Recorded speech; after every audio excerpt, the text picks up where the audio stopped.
नमस्कार, अभिनंदन। प्यारे बच्चों, आज हम करेंगे पाठ 5 का अभ्यास कार्य। इस अभ्यास कार्य में सबसे पहला प्रश्न है विलोम शब्द। तो पहले जानते हैं विलोम शब्द क्या होते हैं। विलोम शब्द का अर्थ होता है उल्टा अर्थ बताने वाले, अर्थात उल्टा अर्थ बताने वाले शब्दों को विलोम शब्द कहते हैं। जो किसी भी शब्द का उल्टा अर्थ बताते हैं उन्हें विलोम शब्द कहते हैं। जैसे प्रसन्न, प्रसन्न मतलब खुश होना, और दुखी होना अप्रसन्न। प्रसन्न अप्रसन्न। खुशबू, खुशबू का उल्टा बदबू। निराशा आशा। बुरा अच्छा। प्रकाश अंधकार। प्रकाश का उल्टा अर्थ होता है अंधकार।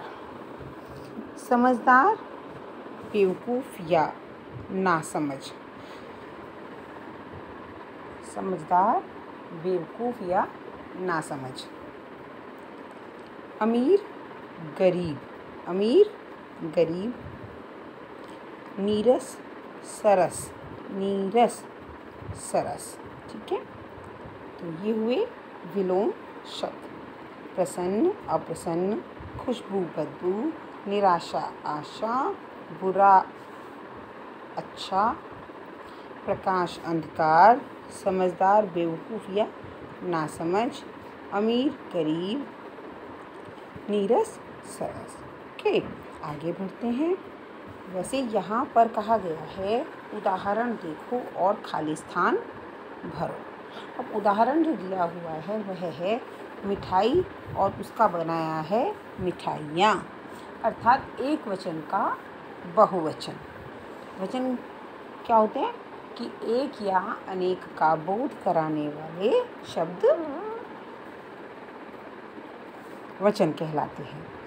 एक मिठाई बहुत सारी मिठाइयाँ। एक चीज़ बहुत सारी चीज़ें। एक उंगली बहुत सारी उंगलियाँ। एक आवाज़ बहुत सारी आवाज़ें। एक टोली बहुत सारी टोलियाँ। एक बंदूक बहुत सारी बंदूकें। एक रेवड़ी बहुत सारी रेवड़ियाँ। एक औरत बहुत सारी औरतें। इस प्रकार से वचन बदलने से वस्तुओं की संख्या में परिवर्तन आता है। ठीक है, आगे बढ़ते हैं। फिर वही पढ़ो और समझो। देखो, पहला है प्य। प्य शब्द से प्यारा शब्द बना, ऐसे ही हमें आगे के और शब्द बनाने हैं। तो प्य शब्द से प्याज बन सकता है, इसमें भी प्य शब्द यूज हुआ। या सामीप्य, 2 बार न, एक आधा एक पूरा। अप्रसन्न प्रसन्न आसन्न। प्रसन्न अप्रसन्न आसन्न। आसन्न होता है जो पास बैठते हैं उसको कहते हैं। त्य त्याग। प्रत्यय आगत्य। अल्लाह मल्लाह। किल्लत, किल्लत होती है किसी भी चीज़ की कमी हो जाना, परेशानी होना, है ना। अल्लाह मल्लाह किल्लत। क्य क्या। क्यारी क्योंकि। ठीक है, आगे देखिए। किसी भी नाम को संज्ञा कहते हैं। यह इस बात से आप सभी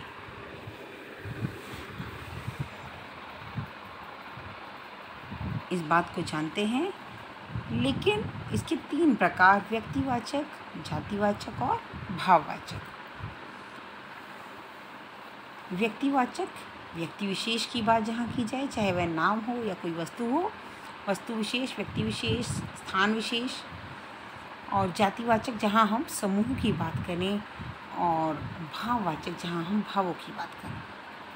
तो अब ये जो आपके समक्ष बॉक्स दिया गया है, इसमें जितने भी नाम हैं वो एक व्यक्ति के ही हो सकते हैं, तो वो सारे एक व्यक्तिवाचक संज्ञा के बॉक्स में आएंगे। दूसरा जातिवाचक, जो चीज़ें एक से ज़्यादा हो सकती हैं, और भाव जो हमारे मन के भाव होते हैं। ठीक है, अब इसको देखते हैं। जैसे पहला शब्द है मिठाई। तो मिठाई तो कोई भी हो सकती है। मिठाई तो बहुत तरह की होती है ना, कि रसगुल्ले को भी मिठाई कहते हैं, है ना। टोडा बर्फ़ी, मावे की बर्फ़ी, बहुत सारी मिठाइयाँ हो सकती हैं। तो ये शब्द किस में आएगा? यह जातिवाचक में आएगा। अमीना, लेकिन अमीना एक लेडी का नाम हो सकता है, तो ये व्यक्तिवाचक में आएगा। आश्चर्य भाव है हमारे मन का, भाववाचक में। इमारत बहुत सारी होती हैं, जातिवाचक। अरशद नाम है तो व्यक्तिवाचक। मोहसिन भी नाम है तो जातिवाचक। टोपी छोटी बड़ी कई तरह की होती हैं, लेकिन उसका नाम क्या है वो जातिवाचक में आएगा। क्रोध भाव है तो भाववाचक में। उसके बाद महमूद नाम हो गया तो नाम महमूद भी व्यक्तिवाचक में आ जाएगा। लड़का, लड़का देखो, छोटा लड़का, बड़ा लड़का, लड़कों का समूह, है ना। अगर हम बात करें मानिक, तेजस, गुरजीत, बहुत सा, ये सभी लड़के हैं, है ना। तो ये एक जाति है लड़कों की। प्रसन्नता भाव है तो भाववाचक है। ठीक है, इसके नीचे है मुहावरों से वाक्य पूरा करें। अब मुहावरे कौन कौन से? मिठाई देखते ही बच्चों के मुंह में ऊपर से मुहावरे उठाने और वाक्य पूरा करना है। ठीक है,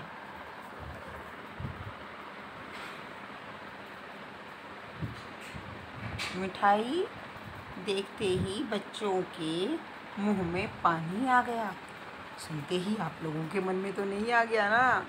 चलो फिर ठीक है। बिना कुछ खाए पाठशाला आते ही मेरे पेट में चूहे कूदने लगे। हुए आपके पेट में कभी चूहे? चिमटे की कीमत सुनकर हामिद का दिल बैठ गया। दिल बैठना मतलब दुखी हो जाना। चूहे कूदना, बहुत तेज भूख लगना, मुंह में पानी आना, आहा, खाने की इच्छा होना। तो इस तरीके से ये हैं मुहावरे। तो आज अभी तक हमने क्या क्या किया? मुहावरे किए, संज्ञा, वचन, लिंग और विलोम। ठीक है, इसके बाद ये हमारा एक जीवन कौशल वाले प्रश्न हैं। इसमें आपको दोस्तों के साथ मेला घूमने जाना है और आपके दादाजी बीमार हैं, तो आप क्या करेंगे? कोई बात नहीं, दवाई दे के चले जाएंगे। कोई नहीं, दादाजी तो ऐसे ही है, इतने बीमार ही रहते हैं, मेला घूमने चलते हैं। अरे घूम कर जल्दी वापस आ जाएंगे। नहीं, मेरे दादाजी बीमार हैं, मैं तो घर पर ही उनकी देखभाल के लिए रुकूंगा। तो आप क्या करेंगे? इसको आप खुद सोच समझ कर लिखना कि आप क्या करेंगे। आई वॉन्ट टू नो, देखना चाहती हूँ, समझना चाहती हूँ कि आपके विचार क्या हैं। ठीक है, इस तरीके से आप इस पूरे अभ्यास कार्य को आसानी से अपनी पुस्तक में ही कर लेंगे। ये देखिए, आसानी से। और आपके जो ये प्रश्न उत्तर हैं, इन्हें आपको मैं करा दूँगी। अगली कक्षा में हम अपने प्रश्न उत्तर समझ लेंगे और फिर उनको कर लेंगे। ठीक है ना? तो ये सारा काम आपका हो जाएगा। काम करते हुए मुख्य रूप से ध्यान क्या रखना है? लेखन कला का। बहुत सुंदर शब्दों की बनावट कि देखते ही सब खुश हो जाएं कि हाँ भाई बहुत सुंदर लिखा है, कौन है ये, है ना, इस तरीके से। तो बहुत सारी शुभकामनाओं के साथ आज के लिए इतना ही। धन्यवाद।